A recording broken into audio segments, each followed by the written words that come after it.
Hello, नमस्ते। मेरा नाम है नेहा शर्मा और मैं रहती हूँ आसाम की गुवाहाटी पर। तो मैं आज आपसे मेरी सबसे स्टोरी शेयर करने वाली हूँ कि कैसे मैंने मेरा खोया हुआ प्यार वापस पाया है। तो सुनिए, मेरा बॉयफ्रेंड का नाम है जीएस। से जब 9th में थी तब मैं और नीलेश एक साथ रिलेशनशिप में आए थे। हमारी रिलेशनशिप बहुत अच्छे से चल रही थी। हम घूमने जाते थे, वो मेरे साथ टाइम स्पेंड करता था और हम हर रोज बात भी करते थे। और जब भी मैं उसे बुलाती थी तो मुझे मिलने भी आ जाता था। बाद में मैं जब 12th में आई तब हमारी रिलेशनशिप के 3 साल हो चुके थे। बाद में अचानक से मुझे दिनेश इग्नोर करने लगा था, पता नहीं लेकिन क्यों। जब मैं उसे मैसेज करती थी तो मेरे मैसेज का रिप्लाई भी नहीं देता था और मैं जब उसके सामने आती थी तो मुझे इग्नोर करता था। बाद में मैंने दिनेश से पूछा कि तुम ऐसा क्यों कर रहे हो। तो दिनेश ने मुझे बोला कि अभी मेरी एग्जाम आने वाली है, इसीलिए मैं पढ़ाई कर रहा हूँ, इसीलिए मैं किसी से अभी ज़्यादा बात नहीं करता हूँ। तब मैंने बोला कोई बात नहीं, अभी तुम तुम्हारी एग्जाम में ध्यान दो। बाद में मैं देखती थी कि वो दिन भर ऑनलाइन रहता था, रात को भी ऑनलाइन रहता था। तो मैंने उसको मैसेज किया तो फिर भी वो मुझे रिप्लाई नहीं देता था।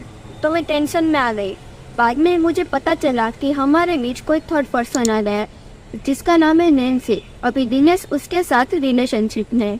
तो मैं दिनेश से मिली और मैंने दिनेश को बोला कि तुमने ऐसा क्यों किया, तुमने मुझे प्रॉमिस किया था कि मैं तुम्हारे साथ कभी भी नहीं छोड़ूंगा और मैं तुमसे ही शादी करूंगा, तो फिर तुमने ऐसा क्यों किया। तो मुझे दिनेश ने बोला कि तुम मॉडर्न टाइप की लड़की हो, तुम मेरे फैमिली में नहीं चल सकती हो। मेरे फैमिली में सब सलवार सूट पहनते हैं, इसीलिए तुम मेरे फैमिली में नहीं चल सकती हो। तुम मॉडर्न टाइप के कपड़े भी पहनती हो और तुम मॉडर्न टाइप की लड़की रखती हो, इसीलिए हमारी शादी नहीं हो सकती है। तो मैंने बोला कि मैं तुम्हारे फैमिली की तरह ही रहूंगी, तुम्हारे फैमिली की तरह मैं भी सलवार कमीज पहनूंगी। प्लीज तुम मुझे ऐसे छोड़ के मत जाओ। मैंने उसके सामने हाथ मोड़े, मैंने उसके पैर पकड़े और मैं उसके सामने गिर गिराने लगी कि तुम प्लीज मेरे साथ ऐसा मत करो, मेरे साथ ऐसे मत छोड़ दो। तुमने मुझे प्रॉमिस किया था और हम फिजिकल भी हो चुके हैं। तो भी धीरे से मेरी एक भी नहीं सुनी और उसने मेरा साथ छोड़ दिया और उसने मेरे साथ ब्रेकअप कर लिया। बाद में मैं डिप्रेशन में चली गई। मैं किसी से बात भी नहीं करती क्यों, मैं अकेली रहती। मेरा पढ़ाई में भी मन नहीं कर रहा था। और मेरी मम्मी ने एक बार मुझे बोला भी था कि तू अभी 12th में आई, तेरी बोर्ड की एग्ज़ाम आने वाली, तो फिर तू पढ़ाई में तेरा ध्यान कहाँ है, तो क्यों नहीं ध्यान देती है। तो फिर भी मेरी मम्मी को मैंने कुछ भी नहीं बोला और मैं अकेली रहती थी, हमेशा रोती रहती थी। और हमारे बीच जो कुछ भी हुआ था फिजिकल हुए थे और पर सब याद करते मैं रोती थी। बाद में मैंने टेरो का रीडिंग भी करवाई थी, लेकिन उससे भी कुछ नहीं हुआ। और उसके बाद भी मैंने कितना कुछ किया लेकिन कुछ भी नहीं हो रहा था। बाद में मैं सब वीडियो देख रही थी और मुझे शिवांगी दीदी का एक वीडियो दिखाई दिया और उस वीडियो को मैंने देखा तो मुझे वो वीडियो मुझे अच्छा लगा। बाद में मैंने शिवांगी दीदी के चैनल में जाके सब वीडियो देखे और उसने सब सक्सेस स्टोरी भी देखी। तो सक्सेस स्टोरी मैंने सुनी तो सक्सेस स्टोरी के बाद मुझे ऐसा लगा कि इन लोगों को सक्सेस मिले तो मुझे क्यों ना मिले। और मैंने शिवांगी दीदी को इंस्टाग्राम पे मैसेज किया और शिवांगी दीदी ने मुझे तुरंत रिप्लाई दिया। और मैंने शिवांगी दीदी को बोला कि मेरा बॉयफ्रेंड का मेरे साथ ब्रेकअप हो गया है। तो शिवांगी दीदी ने मुझे थर्ड आई रीडिंग करने के लिए बोला और शिवांगी दीदी ने मेरे लिए थर्ड आई रीडिंग की। और मैं तो यकीन ही नहीं कर रही थी कि शिवांगी दीदी ने थर्ड आई रीडिंग में मुझे सब कुछ बता दिया था। मैंने उसको कुछ भी नहीं बोला था और शिवांगी दीदी ने मेरे सामने से ही सब बता दिया कि हमारे बीच कोई थर्ड पर्सन आ गया है जिसका नाम है नैन्सी। और दिनेश अभी उसके साथ रिलेशनशिप में वो लड़की अच्छी भी नहीं है। और शिवांगी दीदी ने वह भी हमको बता दिया था कि मैं और दिनेश हम दोनों फिजिकल भी हो चुके थे और हमारे बीच पीस हक वो सब कुछ हो गया था। मुझे तो यकीन ही नहीं हो रहा था।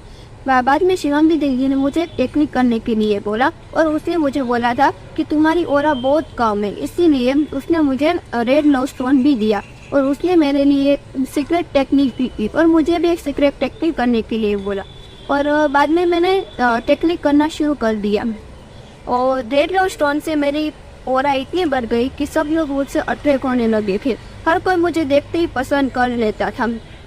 बाद में 15 दिन हो चुके मेरी टेक्निक के 16वें दिन में अचानक से दिनेश ने मुझे अनब्लॉक कर दिया।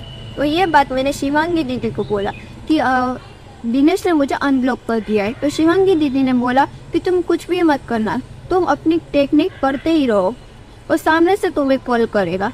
बाद में मैंने अपनी टेक्निक में करती ही रही तो अचानक से दिनेश का कॉल आया और वो मुझे बोलने लगा कि प्लीज़ मुझे माफ़ कर दो, वो लड़की अच्छी नहीं थी, मुझे पता नहीं था कि तुम जो कह रही थी वो सच्ची कह रही थी, मुझे तुम्हारे साथ ऐसा नहीं करना चाहिए था, गलती मेरी है। तुम तो मुझे कितना बोल रहे थे, तुमने सब मेरे पैर भी पकड़ लिए थे कि प्लीज़ ऐसा मत करो, फिर भी मैंने तुम्हारे साथ ऐसा ही किया, प्लीज़ मुझसे गलती हो गई। वो इतना रोने लगा, प्लीज़ मुझे माफ़ कर दो, ऐसा बोलने लगा।